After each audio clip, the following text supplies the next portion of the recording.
और जंत्रणा को हृदय बुझी पारती। ओडिया अस्मिता और स्वाभिमान आवाहक साजी ओडिशा एवं ओडियांकर सर्वांगीन उन्नति सबुबेले उद्यमरत। विकसित ओडिशार सारथी जी हृदयंगम करती गाँव विकास ही ओडिशार विकास संभव। तांकरी तत्वावधान खोर्धार माटी विकसित गाँव विकसित ओडिशार योजनार शुभारंभ है। एठारे उपस्थित प्रत्येक गर्वित ओडिया और भाई भौणी माननकु विनम्र अनुरोध करी हुड़हुड़ी एवं करताली दे आमर आदर्श कर्मठ दरुदी तथा दाम्भिक प्रिय मुख्यमंत्री को तांकर संभाषण पाई भूरी भूरी स्वागत जणाइबा समस्ते।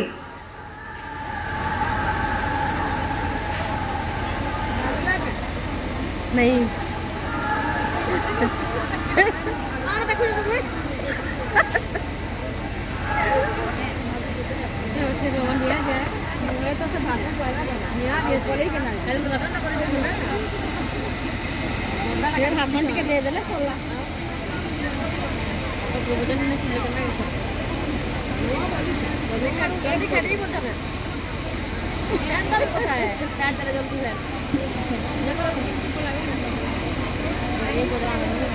जय जगन्नाथ।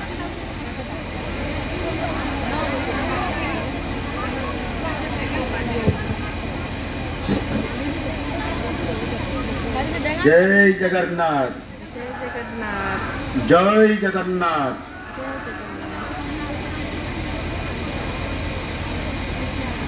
आज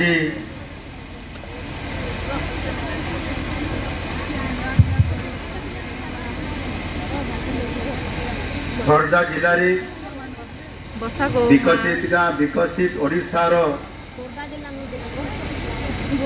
शुभारंभ है। यही अवसर रे आज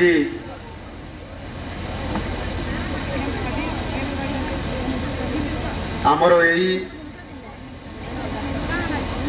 खोर्धा जिलार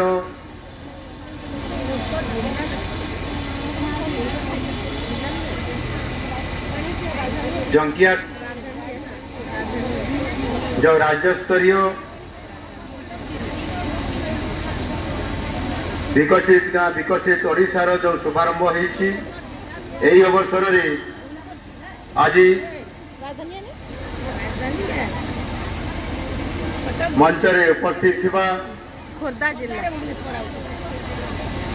पंचायत राज और पानीय जल विभाग वरिष्ठ मंत्री श्री रविनारायण नायक महोदय, मान्यवर विधायक खोर्धा श्री प्रशांत जगदेव महाशय, मान्यवर विधायक एकाम्र श्रीयुक्त बाबू सिंह महोदय,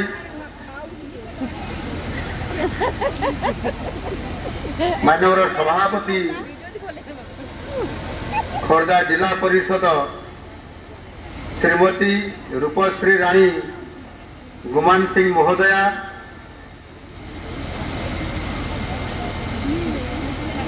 कमिशनर तथा सचिव पंचायत राज एवं पानीय जल विभाग श्री गिरीश एसएन, जिलापाल खोर्धा श्री चंचल राणा एवं आभासी जरिया जड़ी होइथिबा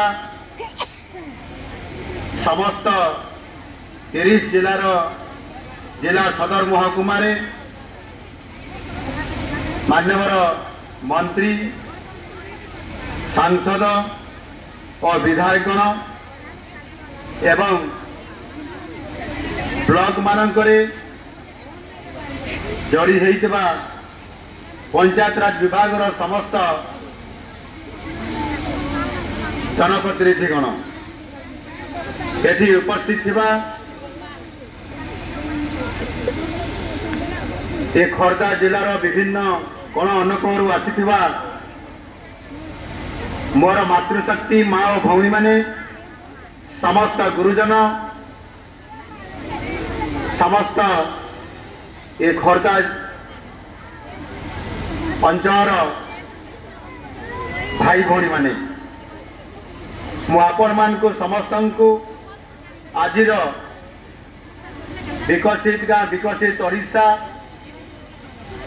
ये कार्यक्रम शुभवर्ष समस्त को मोर शुभेच्छा एवं अभिनंदन जनाऊँ।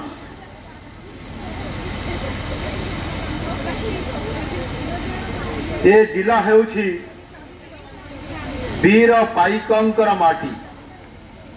ब्रिटिश सरकार ओडिशा को 1803 मसीह रे आसीथिले।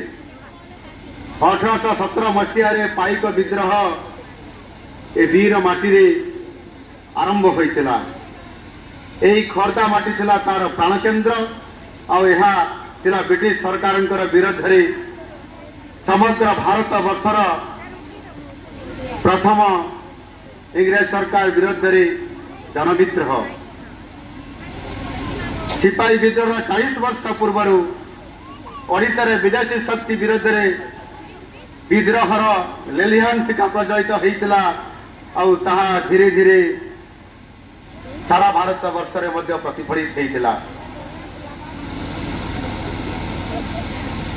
एही योजनार शुभारंभ अवसर रे मो पाइक विद्रोहर जो माने महान संग्रामी थे ओडिशार बड़पुत्र विशिष्ट स्वाधीनता संग्रामी बक्सी जगबंधु जयी राजगुरु करुणा की आमर संग्राम होउछि अनग्रसता विरुद्ध रे। तेणु आमे जो योजना आज करुछंती ताहा हेबो दारिद्र्य अनग्रसतार विरुद्ध रे एक बड़ जन आंदोलन। और ये आंदोलन ओडिशा रे समृद्धि आनिब विकास आनिब आम ओडिशा हेबो कायाकल्प।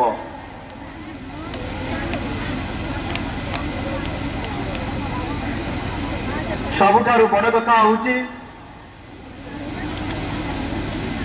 जे आज आमको गोटे बहुत बड़ा सुजोग प्राप्त होइछि।